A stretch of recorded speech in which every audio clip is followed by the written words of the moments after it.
We got breaking news. The Dodgers have done it again. The rich is getting richer.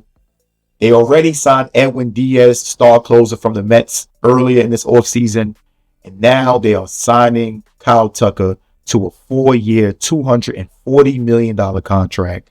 That is $60 million a year. They beat out Uncle Stevie in the Mets and the reigning American League champion Toronto Blue Jays, who were in the race to get Kyle Tucker's services next season and beyond. In my opinion, and this isn't my money, but I believe $60 million a year for Kyle Tucker is too much money.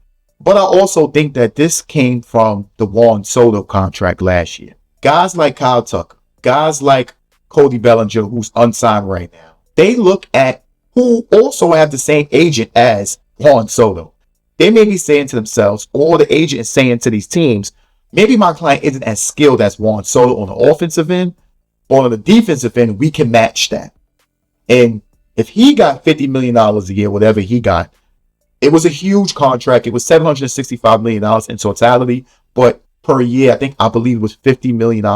If he got that, my client warrant a little under or more, because we're a season away from his contract. And that's what happened with Kyle Tucker. Unfortunately for the rest of the baseball world, the Dodgers is a great attraction for players. They're doing things correctly. They have a great farm system and they're spending money. And whatever else they got going on in there, players are willing to go and join that team. And also, we've seen this before. The New York Yankees have spent a lot of money on big name players in the past. So this isn't something new. Well, here we go with another breaking news. So the Mets signed shortstop Bo Bichette to a 3-year, $126 million contract.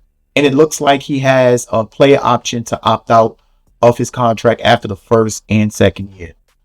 Honestly, outside of that stipulation in the contract, I think that this is better for the Mets than Kyle Tucker.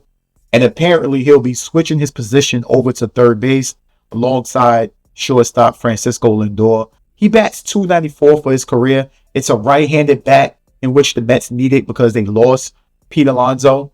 I think he fits perfectly behind Francisco Lindor and Juan Soto. It's a great move for the Mets. They pivot quick. I'm sure they're not done with improving their roster. I know coming into the offseason, Kyle Tucker was probably the biggest free agent, and everyone probably hates the fact that he went to the Dodgers, but they still have to play the games, and I'm expecting this season and beyond to be competitive regardless to who the Dodgers have on their roster.